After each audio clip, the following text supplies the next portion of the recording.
nonprofits, small business owners, small businesses, they're, doing the thing, whether it's creating, uh, what's everybody do? The vision boards, Yeah, vision board for 2026. or they're goal setting, Yeah. or, they're refreshing whatever packages or offerings that they have for the new year. For you as a marketing guru, as a brand expert, what should nonprofit and small business leaders be doing right now as they vision for 2026?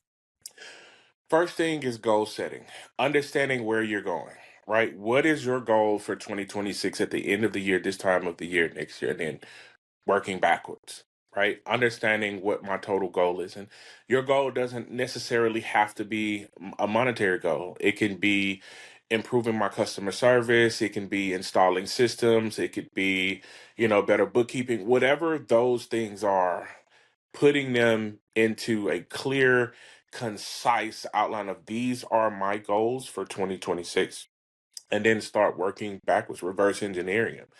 And then once you understand what that goal is, break it down into steps. Like, here are the steps that I'm going to achieve in order to hit my goal, and then set some benchmarks, right? Like, look at quarter by quarter, where am I, how close I got to my goal, and then looking forward to making those adjustments. I think so many people go into the year with just one overall goal, but they never take it and turn it into these small steps. I mean, week by week, month by month, quarter by quarter, here is how I know whether I'm heading to my goal or not. And then keeping up with that throughout the year is probably what I would say is one of the most important things, that when I ask people what they're doing or what their goals are for the next year, they can't explain. Like, I can't tell you how many times I'm with someone, I'm just like, okay, cool, we need to understand your marketing budget next year. Okay, what is your total revenue goal? And they'll have a number, and I say, okay, well, how much is that a week? They're like, let me get my calculator out. And I'm like, well, you don't know. You don't know how much you need to make a day in order to get to that goal.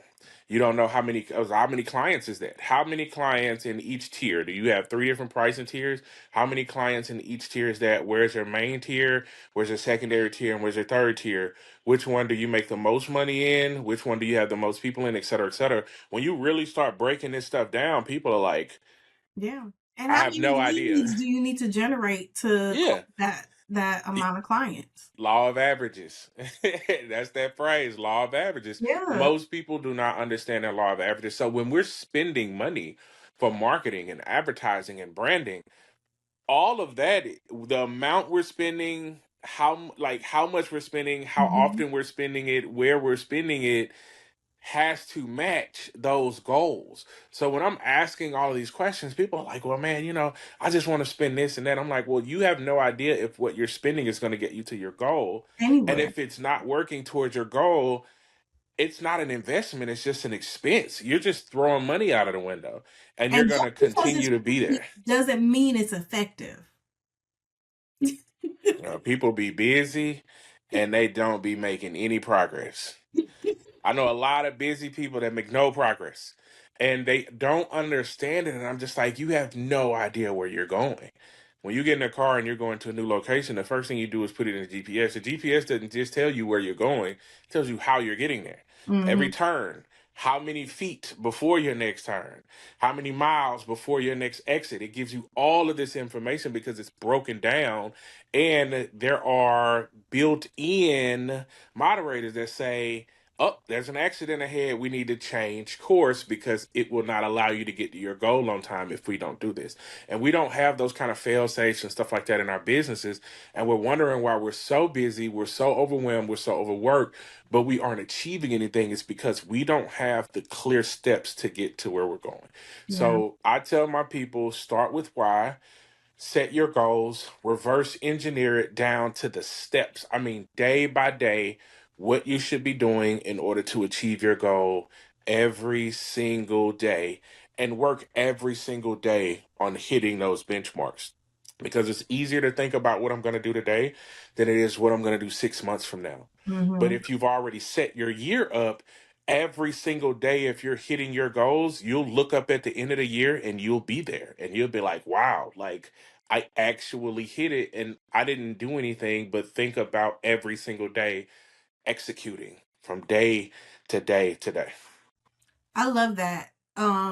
And as you were talking, particularly the analogy about if you're going on a journey, it reminds me of, particularly for our nonprofit leaders out there that are churches or religious organizations. I remember when we first started doing websites during the pandemic and helping people like get a website, get social media, Hmm. live stream. Like we really helped a lot of churches enter that space. And now as we're like pivoting into where we are, that's not even enough, right? Now Hmm. it's like, how are you using your website to track how many visitors, how Yep. many people are coming to your website, how many people are logging into your service, right? And then using those metrics to be able to make a greater impact. Hmm. And I think that's something that's so important that we've learned as we have been not only helping nonprofit and small business leaders, but as we think about like, this is not at this point where we are when we think about AI, when we think about all of the evolution that is happening, it Hmm. is also an opportunity for us to make impact in digital spaces. Yes. Yes. And Um, I want people to truly understand how much of an advantage we have now in all of our journeys, because we can take this data and we have tools now that can analyze the data points that we give it in seconds and give us direction.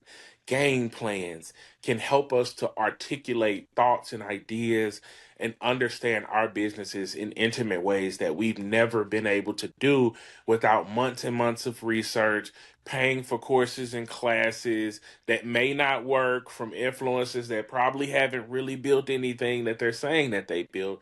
And we have data driven information now where you can really do whatever you want to do if you're willing to put in the time to just work it, Yeah, right? and Like AI develop it. takes Like, don't just slap a hours out of your website up day. there. Don't just slap a website up. Like, care. Who's coming here? Who are you trying Yep. to talk to? How many times do they need to come to the website? When they come to the website, what are they going to see? And then what do you do with that data to help them to grow, to learn, to evolve?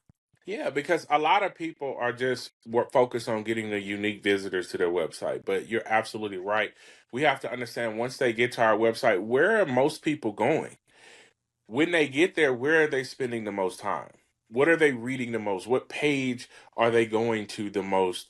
And when they're leaving, are they coming back? If they are coming back, what are they coming back to? And if Mm, they are not coming back, what are we doing to coerce them to go back? Did we have a lead, tool when they popped in, a pop up that says, your email address? With that, was it even worth them putting their email address in there? Just saying subscribe now, for updates and stuff. It's like, no, for probably 10 years, I've had something on my website that says, you know, enter a chance to win a $5,000 brand makeover. I've given away probably one a year. And it's always random. I don't highly advertise it. I don't make it a big deal every year, but every year I find one person that subscribed to my website, and I'd give them a complete brand makeover. I call them up, and it's probably somebody that maybe visited the website a couple times. They probably didn't have the funds to purchase, or maybe we did a consultation and it was just a little bit outside of their budget. And I'll go and I'll pick somebody every year. But I made an exchange of information worth it for people. Not mhm. just for more information. Like, no, you truly stand a chance for something life changing if you give me your email, because that's how invested I am in you, and that's how much I believe in my service as well. So understand just little stuff like that. And I can't tell you how many people, most of the people that go to my website, just put their email in there because they're like $5,000 a chance. It's What? worth it. Worst case scenario, he sent me too many emails and I unsubscribe. You're not us. But I'm not going to miss out on the opportunity at 5 grand and a brand makeover from this guy if I don't have to. I made it something that was valuable to them. Most people don't have that. Like 5% off, 10% off. People are like, that's taxes. That's not enough for you to bother me. Mhm. Is it something that's truly valuable to people? and whether it's a free download or a free giveaway. And it Mm. allows you to be able to see what people are really interested in when they come to your website and they come back. And now I can communicate with these people after they leave. Every month I just send out a little something, something like, hey, how you doing? Here's some information. I try to give out as much free information as I can. I try to help people without them having to pay me as much as I can, because the more that I do that, the more invested and interested that they are in what I have to say. And when I finally say something that fits their needs, they're typically so trustworthy of me because of what they've learned. Whatever the price is, they're willing to pay it or try to come up with it because they know it's going to be worth it because of the things that I already taught them for free.